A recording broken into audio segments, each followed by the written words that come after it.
Og Hálfinn byrðu. fyrirlesari kvöldsins Kristján Benedikt, sem hér stendur. Hann á sér merkilega sögu og það til að vita það, þannig að næsti sjáu Kristján og gerir svo mikla virðingu fyrir hann. Hann heiðursfélagi IRA. Alltaf voru virðingu fyrir Kristján. Bara þess að árétta þetta. Og hann annar af tveimur heiðursfélagum IRA sem ennþá draga andan. Hann sá félagsmaður IRA sem lengst hefur verið formaður félagsins, eða í heil 15 ár.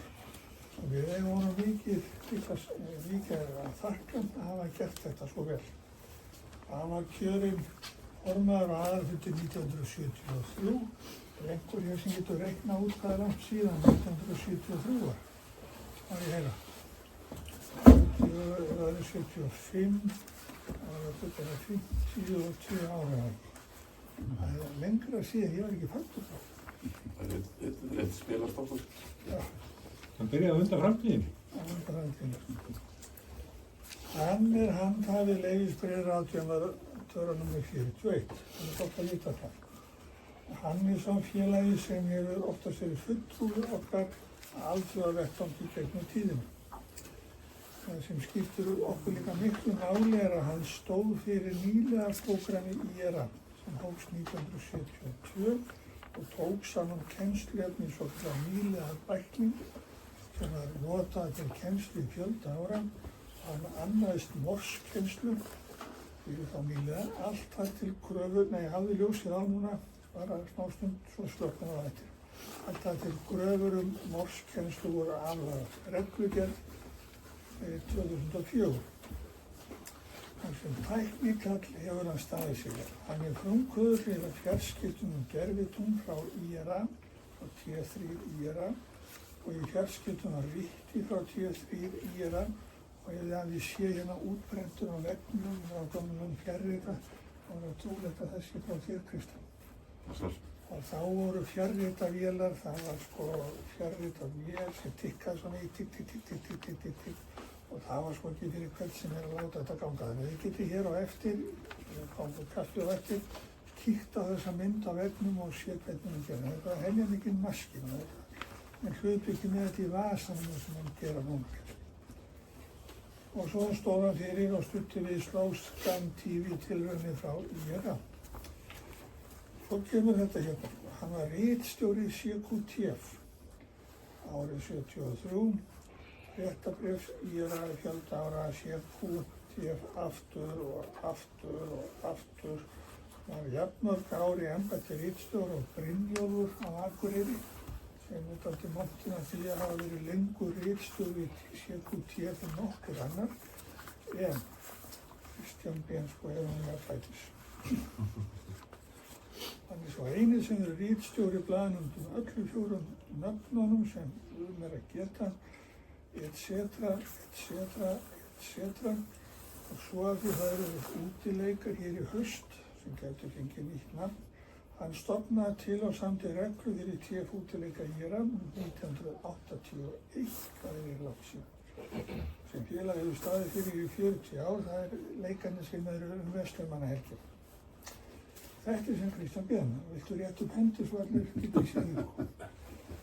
Hann ætlar að segja okkur frá alþjóða samskiptum og þjóðskiptamáli því að við eigum allt okkar undir því að við lifur samskipti við alþjóðahreyfingu amatöra bæði á Norðurlöndunum og allan heim og hann hefur séð til þess að fundi. Svo ég veit þín, Kristján, gangi ég vel með þetta. Takk fyrir. Gott að hefa afgrip. Þú vissir þetta ekki sjálfur? Nei, ég vissi ekki alveg sjálfur. En sælir félagar, gaman að hitta ykkur og gaman að tala þetta málefni. Það var einhver sem sagði hérna áðan, er þetta ekki sama merkið?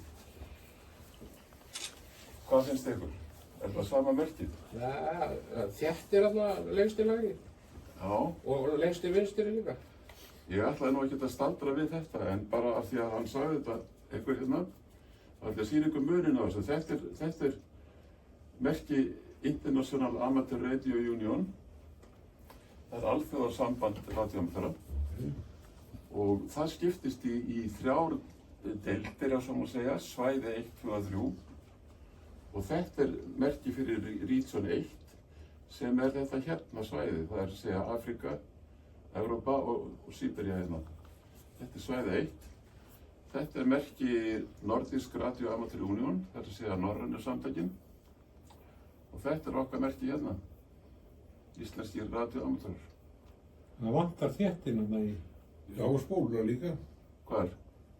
Síðan eru Þetta er spóla og þetta er þéttir. Nærri?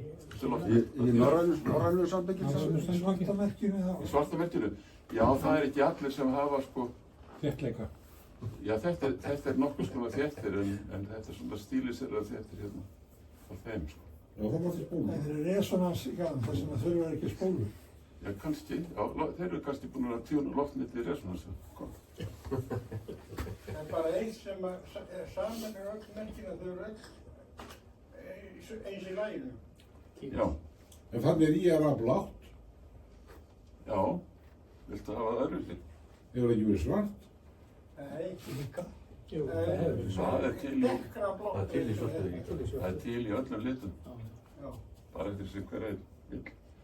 En ég ætla að fara dálítið langt aftur í tíma til að byrja með. Ég ætla að fara alveg bara til sko, til þess að hérna, Steinund. áður en, já, næstu því, áður en rafmagnið var fundið upp, að þá var alltaf vandamál mannkynsins var hvernig nátt að koma skilaboðum milli staða. Og hvað var auðveldasta aðferðin? Hvað var aðferðin sem var mest notuð? Það var að flengrið einhverjum hestum langa leiðir. Einhverjir kóngar í hérna Assýríu. Þeir þurftu að stjórna stóru ríki og þeir hérna sendu menn bara á hestum til að geta innheimt skatta eða sagt mönnum hvað er þetta að gera. Og þá var það sem þeir fundu upp þarna, já það er, þegar sendubúarnir, þeir gátu ekki munað allt sem að þeir áttu að flytja, þá fóru þeir að skrifa það niður á leirtöflur og þannig var ritmálið til. En ritmálið var síðan notað til að senda skilaboð árþúsundir og alltaf tók það jafnlangan tíma. Þangað til að rafmagnið kom, allt í hennu var hægt að flytja skilaboðin bara 1, 2 og 3. Og það breytti bara sögu mannkynsins. Og Þú gleymir Indíánum með reykmerki. já. Frumbuslátturinn. Jú, sko, það var hérna, Stýttilegði. Það var bara styttri leiðir. það var sko, það er alveg rétt að það voru hérna, frumbuslátturinn hafði eitthvað samilt kannski við málsið, en það þurfti repeater alltaf á og til og það er hérna, en þetta hefur við þessum mönnum að þakka hérna. Það er að segja að þetta eru svona áhrifavaldar í frumbyrjun og það var ekki allir sem að hérna sáu neinn mikið not fyrir þetta, þessir hérna, en þessir hérna, þessi til dæmis fann upp relayið, hann heitir Henry, þið kannstu hann, og á þeim tíma þá hérna voru boðsendingar eftir þræði, þar var morsað eftir þræðin og þetta relay hérna, ég tók mynd af því hérna út af því að þegar radioið kemur hérna þá héldu menn að það væri svo skamdrægt að það þyrfti líka sem sagt relay, hvað þýðir relay á ensku? Það þýðir í raun og veru já, það er endurvarpi, sko, það er endurvarpi, það er að segja relay í Endurtekning. frjálsíþróttum þýðir sko boðhlaup, þannig að menn héldu sko að sko áður en þráður var hérna búinn til milli austurs og vesturstrandar Bandaríkjanna, þá flengriðu menn að hestum á milli og það var boðhlaup, það var relay sko, þeir voru með relay, þeir fóru með póstinn og stoppuðu svo og réttu næsta manni, svo héldu þeir kolli. Og svona gerðu þeir við hérna Ritzimann meðfra járnbrautunum að þeir notuðu relay til að nokkurs konar endurvekja merkið. Þá gátu þeir dregið á milli stranda. Þetta smitar nú yfir í amatörhreyfingum aldrei. Já, aldeilis. Amatörrelay lík. Já, þetta er eiginlega formálinn af því, Já. hvers vegna þetta heitir Amateur Radio Relay League. Það er út af því að þegar radíu kom þá héldu menn að radíuð var í jafn skamdrægt og það yrði að ná langdrægni með því að endurvarpa því aftur og aftur og aftur. Og þá var stofnað þetta félag Amateur Radio Relay League, sko. Og það er bara eitt annað félag sem hefur hermt eftir því í nafngift og það er NRRL, sko. Norsk Radio Relay Liga. Og þannig að þetta er smávegis orðstíli hérna baka þetta. En þessi maður hérna, hann sannreyndi, þetta er Hertz, hann sannreyndi hérna kenningar Maxwell sem það að það væri til bylgjur, en hann sá engin not fyrir þessar bylgjur. En þessi hérna hins vegar sá not fyrir þetta og sagðist seinna að hafa fundið upp ritsímann. Og þeir lentu miklu málaferlum, hann og Morse, það hvor hafði fundið upp ritsímann. Þá hafði hann fundið upp sko prinsipið og hann sagði að það er nóg, en þessi hafði fundið upp hérna businessin. Og hvor hafði rétt fyrir sér? Hvor hafði fundið upp ritsímanni? Þeir geti svarað því betur en ég. En allavega að þá var það þessi maður af því að Morse-kóðinn er nú kenndur við þennan. Þá var hann businessmaðurinn sem eignaði sér allt sem að þessi gerði. Og þessi sá fyrir sér einhvern doðrand sem að vera flett upp, sko, hann segði að ég sendi 2695, farðu þá upp á því númeri og gáðu hvað það þýðir. Og ef við værum með doðrand í vasanum, þá tækir þetta aldrei langan tíma að senda skilabóðin á milli. En þessi svona bankaði í öxlinu og segði, ég aðeins með aðra hugmynd. Og það var hugmyndi sem að má rekja aftur til Assýríumanna. Það er að segja, Assýríumenn enduðu á því að þeir byrja á því að tekna myndir. Fyrst teknaðu myndir af kú og maðurinn flengraði mynd af kú og sagði bóndanum þú ert að gefa keisarinn og kú. Svo fundu menn það er alltaf seinlegt að gera það. Svo þeir fundu upp stafrófið og fóru að senda skilabóð þannig. Og þessi endurtók í raun og veru leikinn nokkur þúsund árum síðar. Fann upp stafrófið sem við þekkjum og kallum að stafrófið í dag.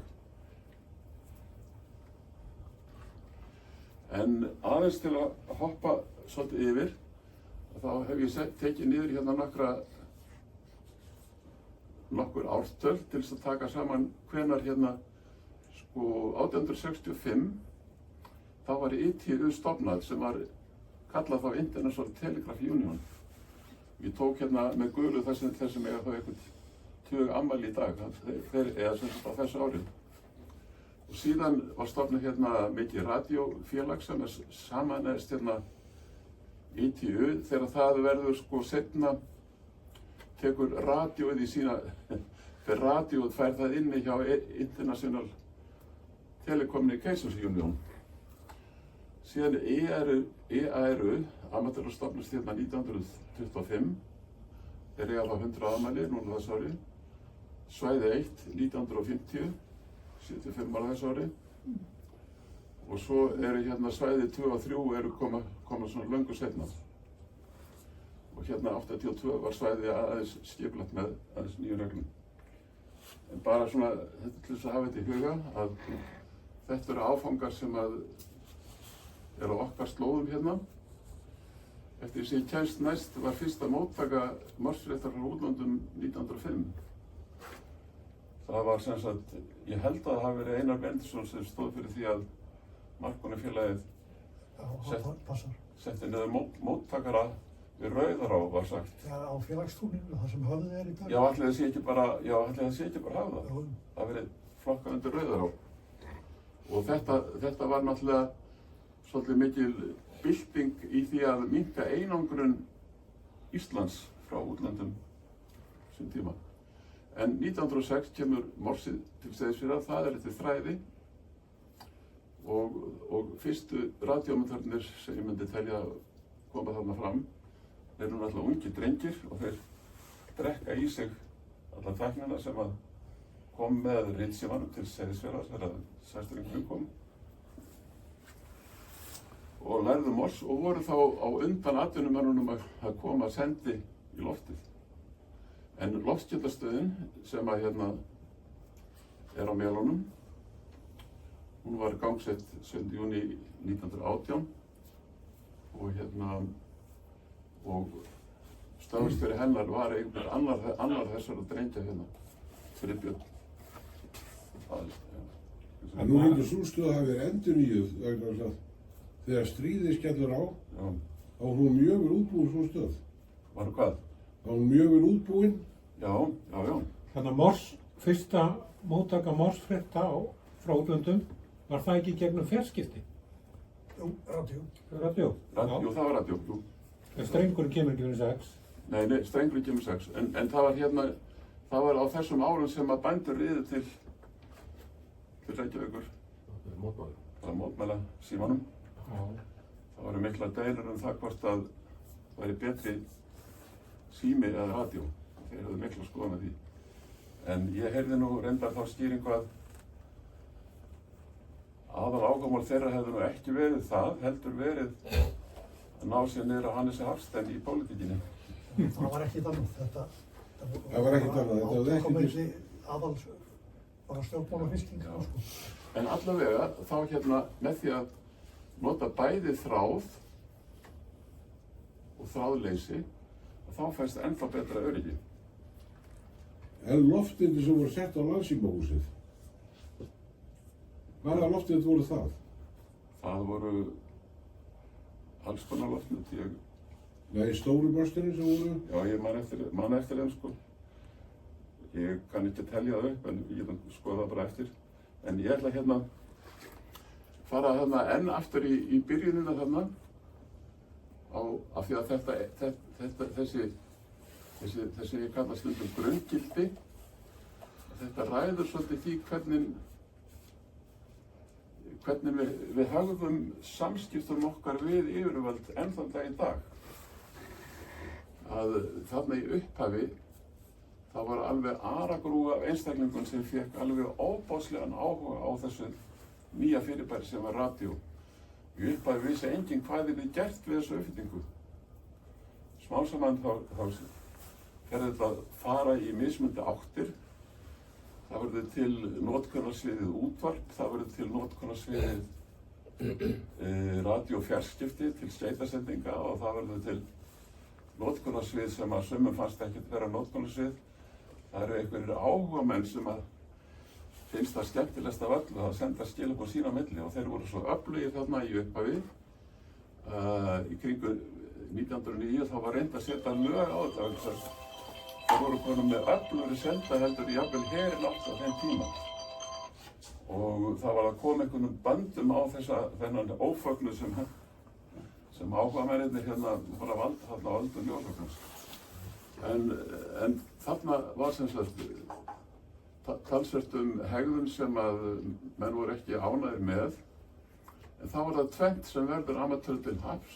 Það eru sett lög hérna 1912. Þar sem amatörur eru settar fyrir ofan 1,5 megaritt og það er tvennt sem var til hafs. Þeir uppgötvuðu langdregnstuðbylgju vegna endurkast sem ekki var vita áður. Og þá opnaðist alveg nýr heimur, þá þurfti ekki lengur, þá hefði hérna ARRL geta breytt nafn. Sagt, það er hægt að draga allan heim á þess að nota relay.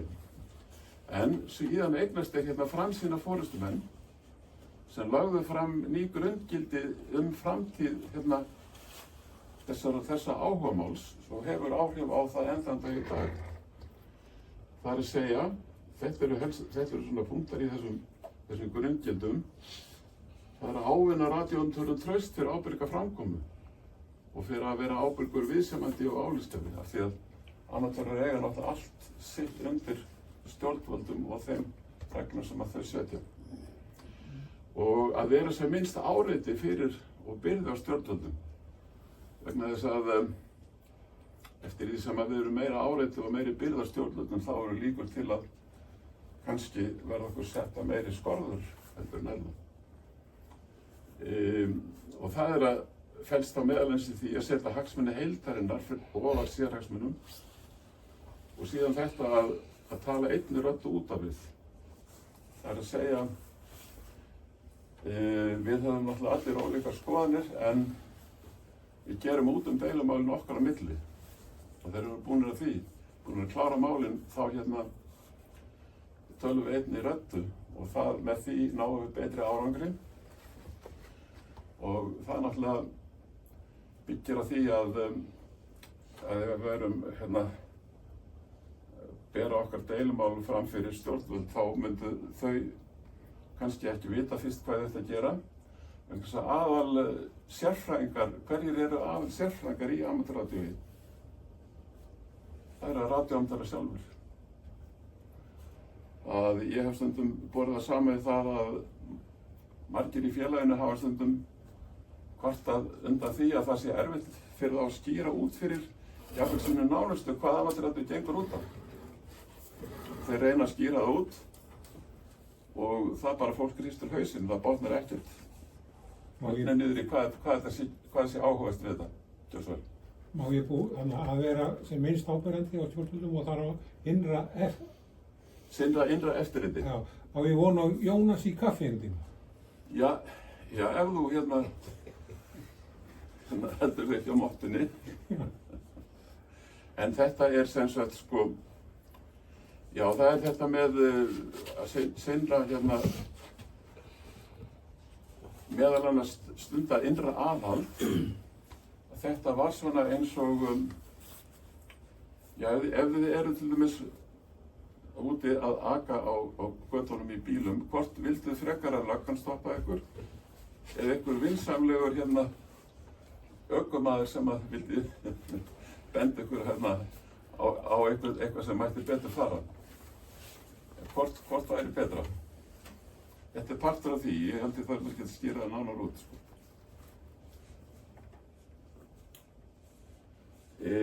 En síðan til að rekja sko, hvernig grundvöllurinn verður til af að stofnun alþjóðasamtakana sem að heiti IARU í dag og 100 ára að þá má rekja það aftur til þessa manns sem var stofnandi ARL og það voru engar alþjóðlega reglur, það voru engin kallmerki, en radíóamatörin urðu að búa þau til sjálfur. Og hann sá fram á það að ef þetta áhugamál ætti einhverja framtíð fyrir sér og það verði háð alþjóðlegum samningum og alþjóðlegum reglum og svona, þá yrði amatörhreyfingin að vera taka sér fyrir að vera þeim samtök í öllum löndum og sá fyrir að það þyrfti að stofna þetta IARU sem var stofnað, hann átti þá til að stofna það 1925 sem er 100 ár í dag. Annar maður er þessi sem að Herbert Hoover, hann var sonur Herbert Hoover 31. forseta Bandaríkjanna. Hann var sérstakur sendifulltrúi Eisenhowers 53-64, forseti ARL 1962-69 og hann komst líka sömu niðurstöðu að IARU þyrfti að vera betur undirbúið heldur en fram að því til að vera fulltrúi radíóamatöra til framtíðar á ITR-ráðstefnu. Og hann setti sér þessi tvö markmið að stofna IARU svæði 1 og að upplýsa landsfélag amatöra allan heim ábyrgð þeirra. Og af því að ég hafði svolítið gaman af því að hann hefði verið sendifulltrúi og hvernig ætlaði hann að ná þessu markmið upplýsa amatörlandsfélagin. Hann réði sinn sendifulltrúa og það er þessi maður hann var á þessum árum sérstakur sendifulltrúi valinn af Herbert Hoover junior, sem sagt syni forsetans og hann fer í vísutassi allan heim til þess að tala máli, sem sagt máli markmiðs hans amatöradio og mikilvægi þess að öll lönd hérna undirbyggju vel samband sitt við yfirvöld fyrir ráðstefnu fyrir ITU. Og skilaboðin sem hann flutti til landsfélögum voru einföld, að það eru þessar skyldur sem að landsfélögin sem að eru setur á herðar landsfélaga að leggja rækt við og vera fulltrúar amatöradíós í sínu landi. Það er að segja grunngildin vera ábyrgir og trúverðugir fulltrúar. Og vegna þess að þessar ráðstefnur eru haldnar reglulega, það var algjörlega nauðsynlegt fyrir sérhvert landsfélag að samskiptin við reglugjafinn í sínu landi séu góð. Og langt skeið þá sótti hann hverja einustu ráðstefnu meðan hann var á hér. Og hann skrifaði grein þetta sem að ég hef þetta upp úr að þegar hann byrjaði fyrstur að mæta þá mætti hann því viðmóti já, þú ert radíóamatör, já, hvað eru þið radíóamatörar að gera hérna hjá okkur prófessionálunum? Hvað viljið þið hérna upp á dekk?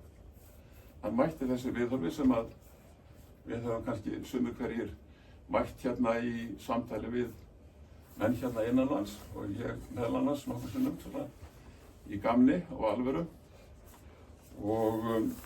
En hann hélt áfram að mæta og honum tók sem sagt ásamt fleirum sem að fóru og mæta ráðstefnur að snúa þessu viðhorfi við. Vegna þess að allt í einu smátt og smátt uppgötva menn að radíóamatarar vita jafnvel bara meira heldur en við hinir sem eru hérna innan þeirra.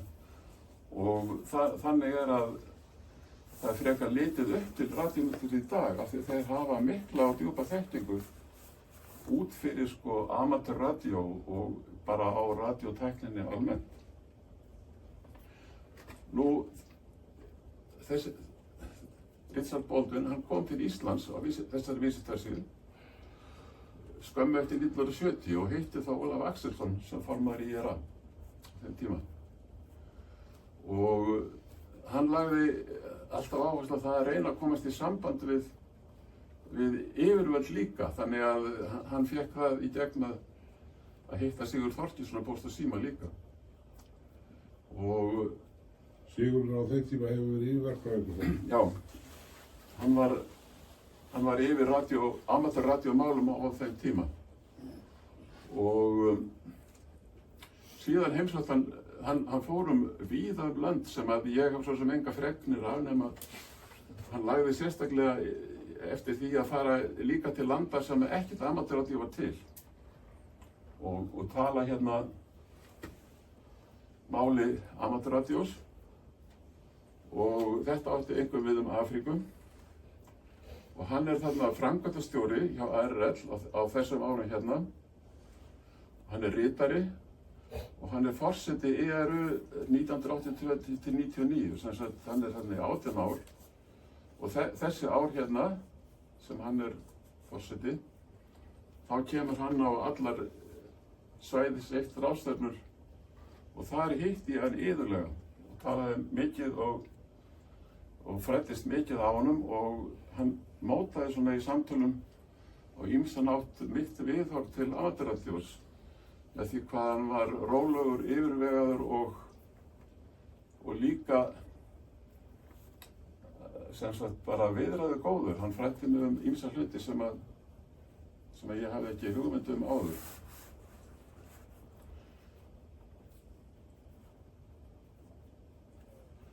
Nú, þetta starf sem hann lagði, það er ennþá unnið eftir þessu stefnumótun sem að þeir lögðu grunninn að. Bara þetta er mynd frá, held ég, 2011. Og þar er Suður-Súdan, nýtt land sem er búið að stofna. Það er ekkert sem heitir amatöradíó þar, en þá fara menn frá svæði 1, Region 1. Hérna er til dæmis þekktur maður, Hans Blande Tilman, sem við sumir þekki hérna. Og þeir fara þarna með námskeið handa stjórnvöldum í því hvernig eigi að reka amatörþjónustu, hvaða gagn radíómyndari getur gert, hvernig á að byggja hann upp. Og þetta náttúrulega er partur af þessari stefnumótun sem að þeir lögðu hérna í upphafi, að amateurar komi ábyrgir fram gagnvart stjórnvöldum. Það þýðir það að væntanlega munu stjórnvöld í þessu landi greiða hagsmunum radíómyndara atkvæði sitt á alþjóðlegum ráðstefnum. Þannig að þið sjáu hvernig þetta tengist saman. Þessi grunnvinna sem að þeir lagðu að, og það að í öllum löndum sé ábyrgir aðilar sem skilji hvað amateuradíó gengur út á. Nú, ITU, Alþjóða fjarskiptasambandið, það er sem sagt alþjóðleg stofnun sem er eina stofnun Sameinuðu þjóðanna, og það ákveður sem sagt og skipuleggur tíðnisviðið. Það er með höfuðstöðvar í Genf, og það er alltaf þetta orð hérna hefur alltaf svona vafist fyrir mér, en ég er farin að læra það núna. Ég kalla það plenipotentiary ráðstefnur, sína ráðstefnur. Það er að segja plenipotentiary, það mun við þýða, þú kannski getur þýtt það almennilega, Vili, eða hvað. Þetta er ráðstefna með æðsta vald, þetta er ráðstefna sem hefur loka orðið. Að hérna áður heldur en þessar ráðstefnu verða er búið að ræða alls konar tæknileg málefni, og það er alltaf reyndan á samkomulagi, og ráðstefnurnar eru það stuttar að það er ekki hægt að hafa hvert mál útrætt innan ráðstefnunum sjálfrar. Það er reynt að ganga frá öllu samkomulagi áður og komast að niðurstöðu, þannig að sé bara hægt að rétta upp hendi á ráðstefnunni sem hefur úrskurðarvaldið. Eru þá menn frá öllum þjóðum í þessu ráði? Já. Okay. Þá er það náttúrulega æðsta ráðið. Já. En IARU, það er þarna áheyrnarfulltrúi, fær að taka þátt og leggja fram upplýsingar, en hefur engan kosningarétt. Við erum engan kosningarétt. Þannig að við þurfum að ná okkur árangri á annan hátt. Hver er fyrir Íslands hönd í þessu ráði hlegin? Póstafjár. Póstafjár. Eða fjarskiptastofa. Hörður Harðar hefur mætt þarna oft og fleiri.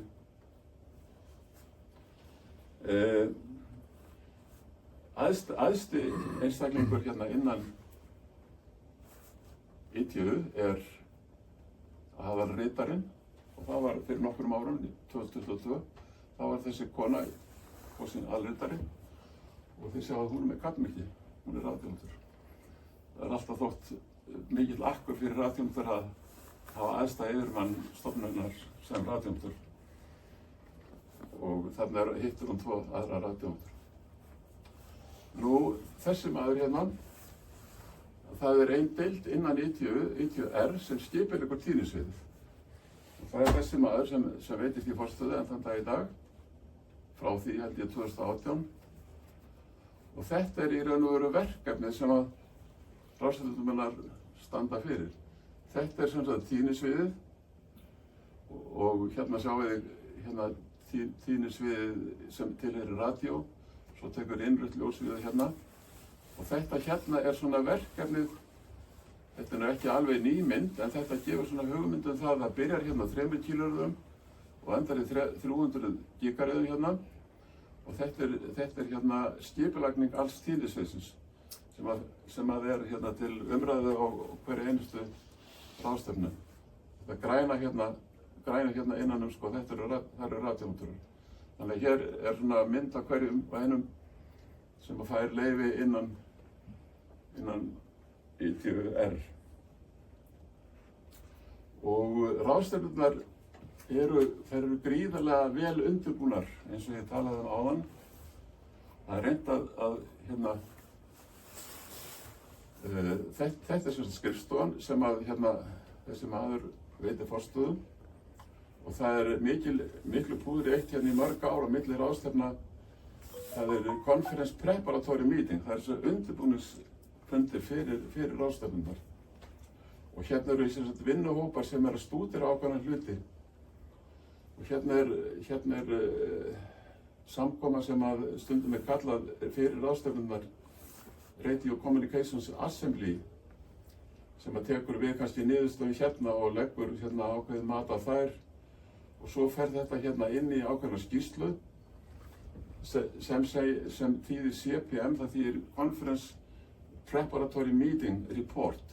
Hérna er sem sagt kemur daldið þykkur doðrantur út sem fer hérna inn til plenipotentiary meetings sem er hérna. Og það er sem sagt hefur þá úrslita ákvörðun og sem betur fer er búið að vinna málin það vel hérna þessum forstöðum að það er oft nóg og oftast held ég bara rétt upp hendi. En sumir hlutir eru óuppgerðir hérna og þá þarf að hérna vinna það í vinnuhópum hérna innan aðalráðstefnundar og sem að tekur tíma og svo framvegis. Síðan kemur outputið, eða sem sagt afurðin af þessu, kemur fram í radioreglugerðinni sem að er skammstafið RR, Radio Regulation, radioreglugerð 10 og það kom ný útgáfa núna út bara, tók gildi 1. janúar með hérna niðurstöðum síðustu ráðstefnu. Og það er hægt að fá hana hérna niður á 10 og áður fyrr þá eins og margar stofnanir í þekkjum þurfa hefur gert það hérna fjármagna sig sjálfar. Þannig að þetta er selt dýrum dómum en í dag þá er hægt að fá þetta ókeypis til einkanota og ég hlóð þessu inn bara núna í gera fyrir dag og þarna er allt sem sagt allt sem hefur verið samþykkt. Það er allt talið upp, öll tíðnisvið, hvernig maður nota hvaða tíðnisvið og annað, hverjir með að nota það og svo framvegis. Og þetta er í raun og veru ígildi sko, ég get kannski ekki alveg fullist nákvæmlega lagalega stöðu en ég held að þetta sé hafi alveg sambærilegt gildi við okkar íslensku reglugerð sem er kannski nema 4 eða 6 síður. En þetta er upp á nokkur þúsund síður og ástæðan fyrir því að ég held að þetta hafi fullkomið lagalegt gildi á Íslandi er að íslensk yfirvöld eru búin að skrifa undir þetta. Og það er etikettan sú að ef þú skrifar undir eitthvað, þá ertu búin að skuldbinda þitt ríki til að fylgja því vantanlega. Það er innbyggt líka í plenipotentiary. Það er innbyggt í plenipotentiary struktúrin sko. Að slík samkoma getur skuldbundið stjórnvöld sko. Já. Því að annars væri hún ekki. Nei, akkurat. Plenipotentiary. Akkurat, já. Með fullu afli. Og það er það þarf ekki að bera undir stjórnvöldslandara sem að fulltrúarnir koma frá það sem er ákveðið þar. Heldur ákveðið Akkurat. Og skuldbindur stjórnvöld. Það þýðir það að fjarskiptastofa hér getur ekki bara gert eins og einhverjum hérna dytti í huga að gera einhvern óskunda. Þeir eru búin að binda sig hérna dálítið mikið og fylgja þeirri etikettu sem þarna er. En nú er þetta eitthvað mismunandi milli landa, eða ekki? Jú. Og það eru sum lönd eru með hérna, sum lönd eru með svona sérbókanir, þá er það sett í neðanmálsgreinar, footnotes. Og ef að þau hafa ekki hérna sett neinn footnotes, þá jafngildir það að þau séu samþykk. Það er sem sagt, etikettin er svo að ef þú átt einhverja hagsmuna að gæta, þá verður að segja frá því. Ef þú segir ekki frá því, þá er það ekki hagsmunir. En ef að þú átt ríka hagsmuni, þá getur þú, og eftir ósammála einhverju sem er á ráðstefnu, og sagt, ég er ósammála þessu, ég ætla að líta á þetta og þetta, og það er sett í neðanmálsgrein.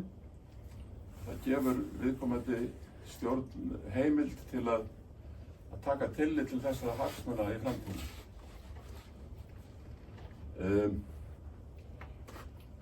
Þarna innan hérna þessar radio regulation þá eru 2 amateur þjónustuskilgreindar. Það er að segja amateur service og amateur satellite service. og ég ætla nú aðeins að kíkja á Andrés og klukkuna mína og svona. Og í þessari reglugerð er amatörradíóþjónustan skilgreind í grein 1.56 og hún er skilgreind á þennan hátt, hún er þjónusta sjálfsþjálfunar og þjónusta innbyrðis radíósamskipta eða viðskipta, þjónusta tæknilegra athugana sem framkvæmdir á radíóamaturum. Það radíóamaturar eru einstaklingar með viðeigandi leyfi og persónulegan áhuga á radíótækni en án fjárhagslegrar ágóðunar. Þetta er svona stutta skilgreiningin á því. Við höfum síðan amatörar skipt heiminum í sömu svæði og ITU gerir, svæði 3. Það er að segja svæði 1 er þetta hérna, svæði 2 er hérna, Ameríka, Suður- og Norður-Ameríka og svæði 3 er Suðaustur-Asía og Eyjaálfa. Er Grænland inn í svæði 2? Já. En samt gildir reglur frá dönsku Póst- og fjarskiptastofnunar þar inni? Já. Samanber 60 metrana? Já. Og það náttúrulega, það eru alls konar skörun á milli svæða, sko. Menn reyna að hafa eins mikla skörun en menn geta, sko. Og það er mikill tími og fyrir radíóamatara í því að sameina leyfistíðni sem er í öðrum svæðum. Það var til dæmis lengi vel áttu bandarískir radíóamatar að vera á 7-7,3 megahertz. En við náttum bara að vera 7-7,1 og frá 7,1 til 7,3 voru útvarpsstöðvar í Evrópu og víðar. Og þetta var lagfært, það var reynt að lagfæra þetta fyrir nokkrum árum og tókst að hluta að við fengum alheims dekkun ef mann rétt frá 7 til 7,2 en áfram eru Bandaríkin með svæði 2 upp í 7,3. Nú, alþjóðasamtökin eru stofnuð í París 1925 og þau eru fulltrúi aðildarfélaga gagnvart ITU og svæðisbundum reglugerð á stofnuninni, ég kem að því á eftir hvað það er. Sjálfstætt félag viðurkennt af Sameinuðu þjóðunum. Svona nokkurs konar, ég kannski ekki segja yfirstjórn, en það er ein stjórn þessara samtaka okkar, kallað Administrative Council. Það ég hef átt í vandræði með að þýða hvernig þýðir maður Administrative Council í íslensku. Ég er búinn að nota 2 til 3 mismunandi þýðingar í greinum sem ég hef skrifað í CQTF-mynda. En hérna er beinasta þýðingin. Þetta er nokkurs konar stjórnunarráð. Þetta stjórnunarráð hefur þessi hlutverk samþykkir tillögur og samstillir hagsmuni milli svæða og svo framvegis og mótar langtímastefnu og samhæfir svæðin svolítið. Þetta eru núverandi forseti, varaforseti ritari hjá IARU. Þeir eru hluti af þessu Administrative Council en til viðbótar og það sem er kannski sérkennilegt eða hægt að nótera niður að þessir 2 forseti og varaforseti, þeir eru kjörnir af landssamtökum allan heim en þessi ritari, hann er valinn af þessu sem heitir International Secretariat. Hann er valinn af því og það hefur núna aðsetur hjá ARRL. Og þetta er fyrirkomulag sem að hefur svona vakið spurningar, hvers vegna þetta þannig, en það náttúrulega löng saga á bak við það að ARRL var á sínu tíma, ef það ekki ennþá eitt af öflugasta amatörfélagi í heiminum og og kannski íki ég ef ég segja að alþjóðasamtökin hafi verið onni í skúffu hjá þeim. En það var ekki út af því að þeir vildi endilega ráða yfir öllu, heldur það er allt í lagi. Það kom gagnrýni á þetta fyrirkomulag í kringum 1950 og þá voru mjög mikil háværar raddir innan Evrópu að þetta væri ekki alveg eðlilegt og lýðræðislegt fyrirkomulag. Og það var mikið rætt í Evrópu og gert þetta og það hefði gert við seinni tækifæri en niðurstaðan hefur hingað til orðið, já, ef ég orða það svona bara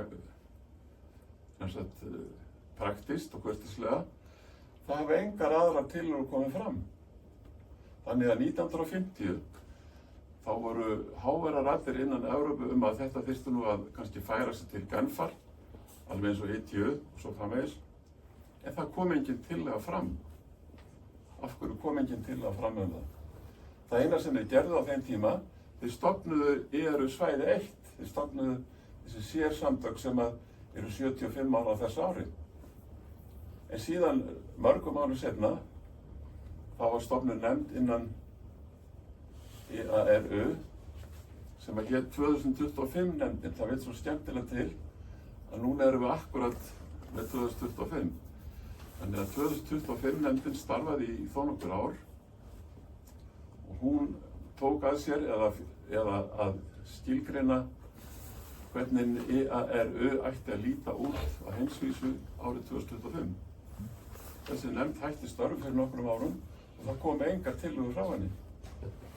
Þannig að þetta er ennþá niðurstaðan en það eru ennþá aðilar innan EARU í svæðum 2 og 3 sem það fer ákveðin umræða fram framtíðarskipulag.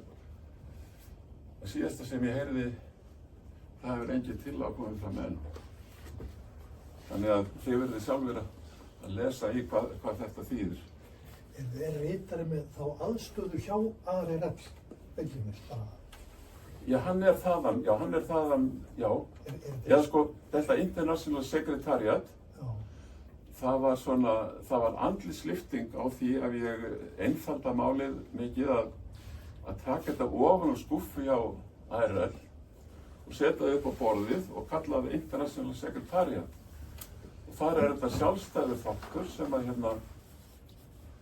og svo samvinna hefur bara gengið alveg ágætlega vel. En þeir tilnefna ritarann. Þetta er bara kostnað. Jú, þetta er, þeir bara borga þetta og... ég held að það sé sem að ég var að... Og ef þið eru breytt þá þyrfti einhver annar að fara að borga það? Já, það er akkurat að þeir hafa tekið svo mikið þátt í kostnaði, ferðakostnaði á aðila og ytið ráðstefnur. Þegar sá kostnaði liggur fyrir hjá aðilum sem hafa verið að ræða þetta, að þá koma engar tillögur. Er hann amatörleys í varaforsetti? Já. Er þetta kallmerkið hans, DF2? Já, hann er þjóðverji. DF2, Óskar. Nei, ekki 200, já. Það er svo 200. Nei, Óskar. Það er stofnun bara eða hvernig? Nei, hann er hérna... En þetta er flott kallmerki, sko. Hann er hérna... Ég hef búinn að vera þarna ég hef stundum hitt hann í Frídrichshafen. Hann hefur verið þar, sko. Hann var þar starfandi hjá Þýska félaginu. Og svo var í þessu embætti Norðmaður, bara þangað til í fyrra. Þannig að þessi var kjörinn í staðinn fyrir hann, sko. Nú, þetta er hins vegar sýn ykkur aðeins hvernig svæði 1 er, forystuinn í svæði 1 er. Þetta er mynd tekin úr á síðustu ráðstefnu sem var 2023.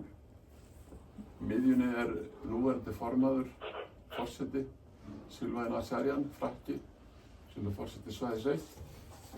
Og vinstra megin við hann er alheimsforsetinn og hægra megin er ritarinn í svæði 1 sem er Svíi, Mats Erskling.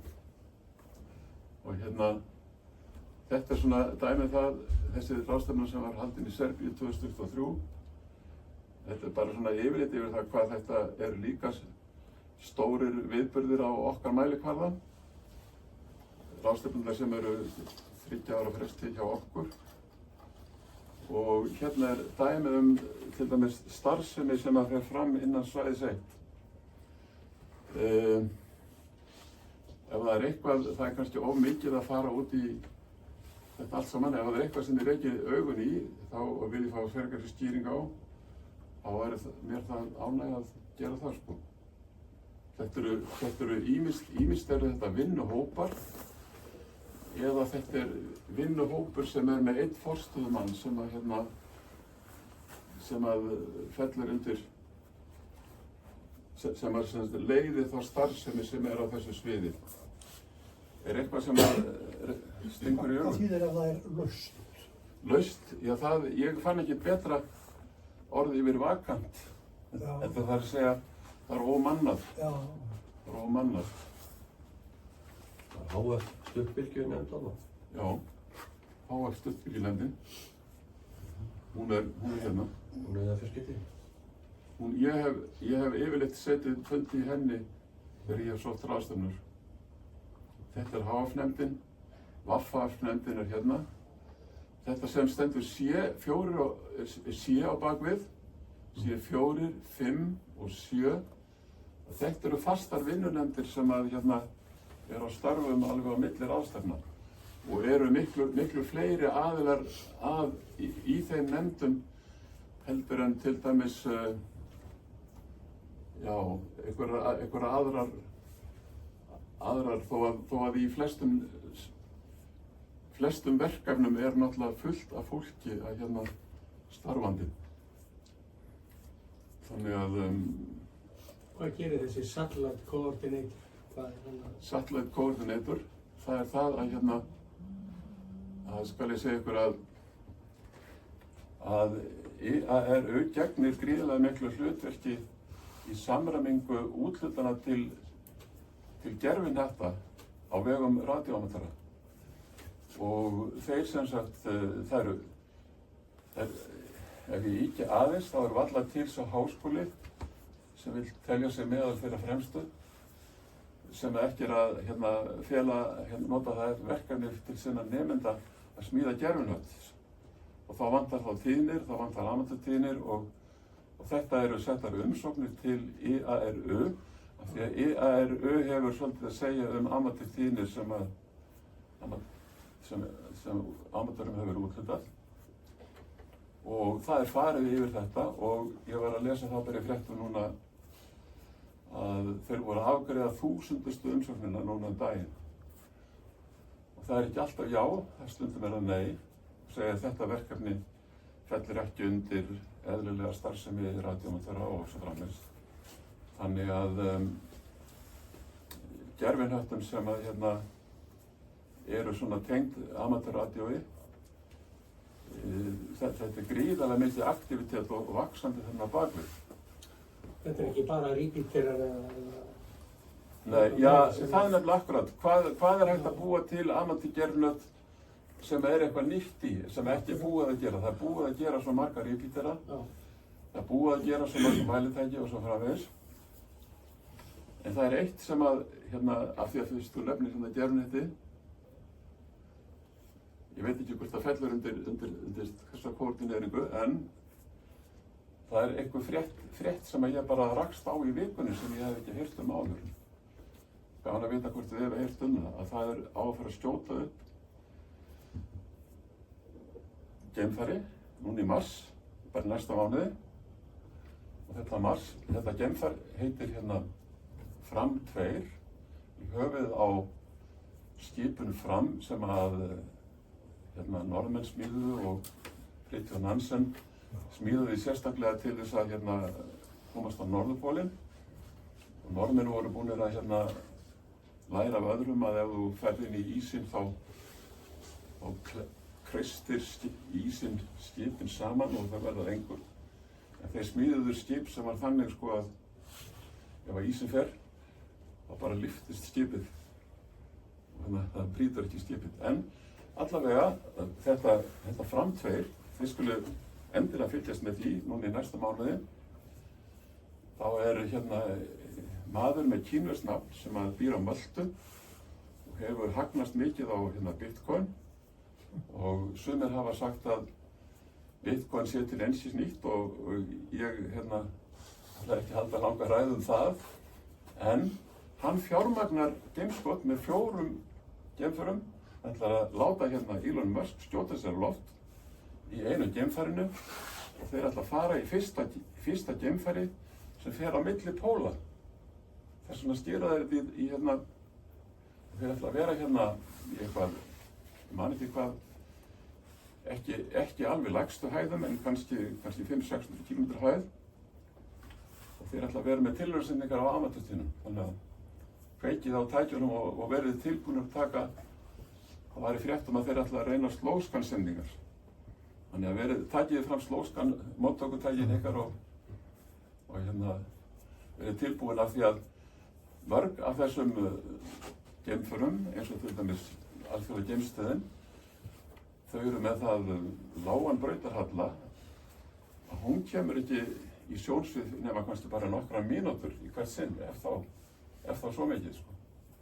En með því að fara á milli póla, það þýðir að hún verður miklu lengur í augsýn heldur en ella. Þetta verður spennandi verkefni að hérna taka með. Ok, þá var það hérna, þetta er kannski bara aðalglæran, en hérna ég skal fara að hlýta mér, Andrés. Hérna er svona heildarskipulagið í þessum amatörmálum. Hérna hef ég sett Administrative Council, stjórnarráð og aðalskrifstofuna er hérna og alþjóðasamtökin, þau eru í fórustu fyrir alþjóðasamtökin hérna sem er í sambandi, hefur samband við ITU í sambandi við ráðstefnur. Hvert svæði hérna eru mörg aðildarfélög amatöra og hvert aðildarfélag er í sambandi við stjórnvöld í sínu landi hérna. Það er sem sagt gagnkvæm samskipti hérna milli og hérna milli og síðan náttúrulega hérna milli líka. Þetta er í gegnum ráðstefnur. Og síðan sem sagt ef að kemur hérna ákveðin stefna hérna út frá þessu hvaða málum ætlum við að beita okkur fyrir og næstu ráðstefnu, leggja áherslu á, þá fer það hérna niður til allra aðildarfélaga og aðildarfélögin í stjórnvöld í öllum löndum í heiminum, þau fá bara sömu skilaboð. Takk. Þetta þýðir það að tala einni röddu sem þeir töluðu hérna í grunngjöldunum, tala einni röddu og á því byggir það að hérna þegar hérna síðan er þessi stjórnvöld sem hafa síðan samband hérna á ráðstefnunni, þá eru þú búin að heyra hvað amatörhreyfingin, hvað áhugamál hennar eru og svo framvegis. Þannig að upplýsingar samskipti hérna milli fara líka inn í alla þessa kanala og það er þetta hérna sem ég nefndi áðan, þetta eru svæðisbundnu fjarskiptastofnanirnar og það er Regional Telecommunications Offices og það eru aðal svæðisbundnar stofnanir sem að við eigum við að eiga, það er SEPT sem við kannumst við og SEPT skiptir sér af ýmsum málefnum sem koma hérna frá ITU og hérna, til dæmis hafa þeir skilgreint HAREC prófkröfurnar sem að við förum eftir, þannig að amatörar þurfa líka að fylgjast með og gera það í gegnum þetta hérna. Þeir hafa hérna, þeir mæta að fundi hérna í SEPT og þessum stofnunum og fylgjast með því sem þar er rætt og koma hagsmunum þar þannig að stjórnvöld fá í raun og veru upplýsingar héðan og hingað eiginlega til fleiri en einni leið sama málið og þannig að sama röddin heyrist mjög víða og það er grundvöllurinn undir því sem að frumkvöðlarnir 3 sem ég nefndi áðan, þeir lögðu að það þarf að hafa svona mikil og samþætt áhrif til þess að hafa síðan áhrif á lokar útkomuna sem hérna. Hvernig er það með þessi aðildarfélög? Getur verið fleiri en eitt aðildarfélag í einu landi? Nei, það er ekki þannig. Það er alveg ákveð föst regla hjá IRU. Það er bara eitt opinbert aðildarfélag í IRU. En hitt er svo annað að það eru, þegar menn svona er að ræða, hérna tveggja aðildarvandamálið, tveggja félaga vandamálið. Það er í nokkrum löndum eru fleiri en eitt félag og sum þeirra eru öflug. Þetta er svona eins og gerðist hérna í ferðaþjónustunni, ferðafélagi Íslands og útivist, sko. Menn voru ekki alltaf eitt sáttir, stofnuðu 2 félög. Svo þegar menn eru búin að gleyma hvað deilumálin snerust, þá komast menn að því að við eigum ekki neina deilumál, við bara erum sammálaðin samt heldur þetta áfram og þetta er svipað í sömu löndum. Það eru mismunandi aðstæður. Já, ég meina, mér þetta er í Þýskaland, sko, með fjöldan allar sko, félögum þar og radioamatörum, þeir geta allir talað einni og sömu rödd. Já, sko, það þýðir ekki þó að þetta sé mottóið að tala einni röddu. Nei, þeir eru náttúrulega menn tala öllum röddum, sko, innan sinna raða. Já, ég segi það. Það er semst eitt aðildarfélag frá hverju landi sem að er það. Já. Og það eru skiptar skoðanir innan allra þessara félaga. En þegar það er síðan samfélagslegum hagsmunna út af við gagnvart stjórnvöldum, þá er það einröð. Reynt að, og yfirleitt tekst það held ég að tala fyrst og næst einni rödd. Samt er þetta náttúrulega misflókið á milli landa, sko, því að þetta er flóknara það sem eru sambandsríki. Þýskaland, Spánn og fleiri, sko. Það sem eru, sko, ráðuneyti eða í Bandaríkjunum, það sem er bara stjórnarskrár í hverju ríki, sko. Já. Og stjórnir og aðeins. Það hafa nú heldur betur verið fleiri en eitt félag í Bandaríkjunum, eða maður kalla það félög. CQ til dæmis ég veit ekki hvort það er félag eða hvort það er útgáfuð fyrirtæki. Það hefur mikið verið gagnrýnt. Aðrir hefur mikið verið gagnrýnt af ýmsum aðilum innan Bandaríkjanna. CQ sem er gjaldþrota núna. Við förum kannski ekki að fara til það, en allavega það sem hérna bara ætla að stikla stóra hérna í lokin, að það sem öll þessi vinna, það eru nokkur þrep, eða þrep sem að öll þessi vinna byggir á. Það er að segja, það er að landsfélögin stundi heimavinnu sína og að þau séu í góðu sambandi við reglugjafinn í sínu landi. Og þetta eru tilmæli frá IRU til landsfélaga, til okkar, það hvernig sé heppilegast að hafa skipan sambands við reglugjafa.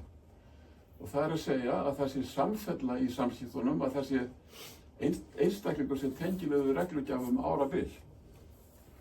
Og núverandi tengiliður okkar er Jónas Bjarnason, sem talar við fjarskiptastofu eitt og annað, að viðkomandi verður að vera ákveðlega fagmannlegur og þroskar í hugsun, góður samningamaður og vel að sér allt varðandi tíðnimál. Þetta náttúrulega er auðvitað á það að vera þannig.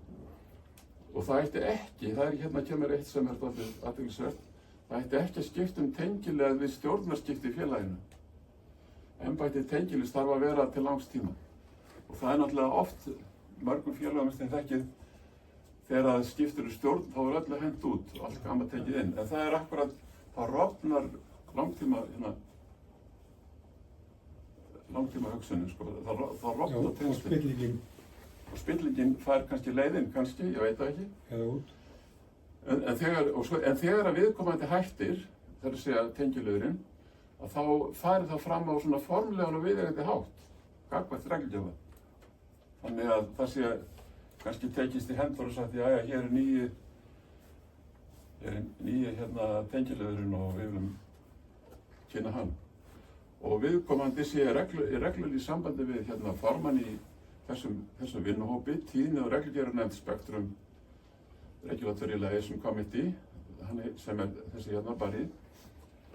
Hann sá maður innan ERU sem hefur eiginlega mest verið starfandi innan SEPT og í sambandi við það og kunnugur málum þar innan dyra og það skiptir miklu máli að það fer ekkert fram hjá honum hvað að gerast í einum af þessum löndum. Þetta sem sagt stunda heimilinu sína og hvers vegna skiptir þessi heimavinna máli?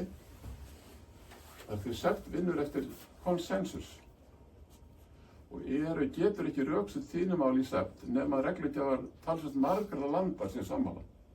Það þessi eina rödd sem við erum að reyna að fá alls þar. Og sá stuðningur þessi stuðningur getur bara orðið til í sambandi landsfélags við reglugjafan í sínu landi. Og þetta er bara mögulegt ef það er gott samband þarna á milli. Partur af heimilinu. Síðan þessi vinna ár eftir ár. Þetta er svona útdráttur, þetta er stærsti útdrátturinn í radioreglugerðinni sem fjallar amatörradio. Ég var að nefna áðan að það sem amatörradio skilgreint og lagði þessar grunnreglur.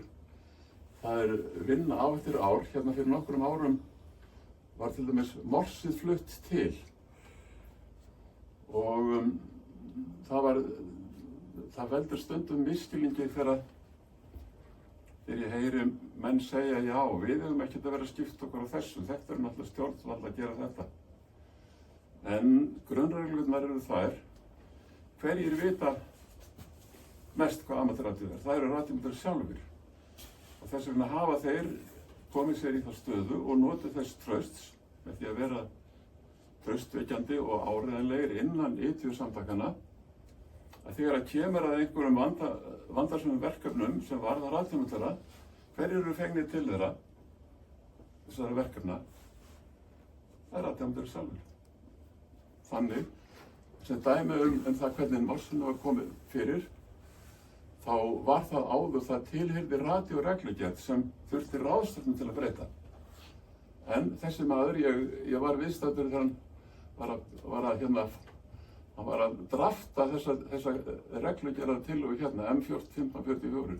Hann var að drafta þetta á einni ráðstefnu, var að klóra sér hausnum og svona að ræða við menn og hvernig ætti að hafa þetta og þetta og þetta. Og þetta endaði þá í þessi reglugerð sem skilgreinir morsið sem part af þessari reglugerð og þar með morsið ekki lengur innan alþjóðareglugerðarinnar sem að þarf ráðstefnu til að breyta. Þannig að það er einfaldara að breyta þessari reglugerð. Og þetta sem sagt fyrirverandi þessi Larry Price, hann tók við af Richard Baldwin sem forseti í ARU 1999 og var það til 2009. Fyrirverandi ARU maður mikill og hann fékk þetta verkefni var ég vitni að þegar það kemur og þá er þetta komið að þegar stjórnvöld eigi að sannreyna hvort að viðeigandi leyfishafar hafi nægilega reynslu og þekkingu til þess að vera að reka radíómyndarstöð og það er skilgreint í þessu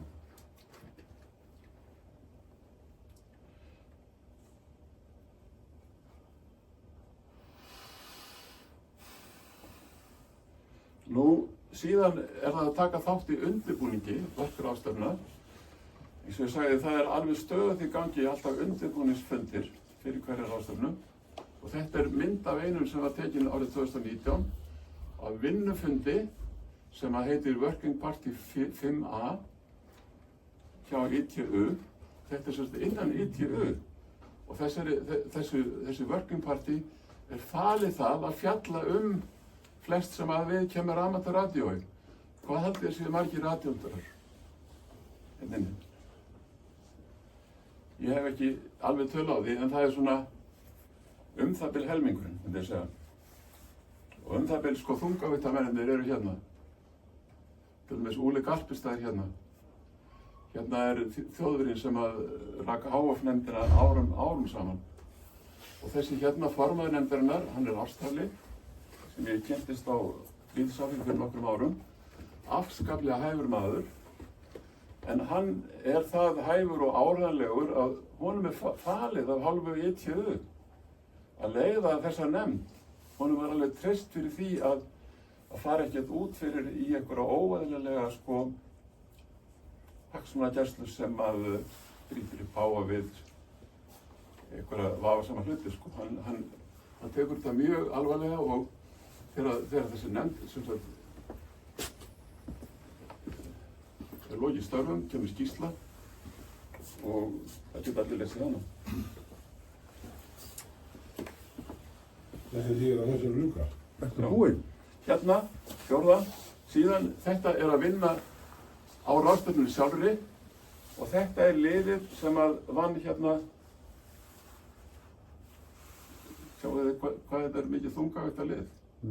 Þetta er allt einstaklingar sem voru á síðustu ráðstefnu til að gæta okkar hagsmuna. Og þetta er listi yfir árangurinn sem hefur náðst. Takk fyrir áhengina. Takk Kristján, við klappar á það.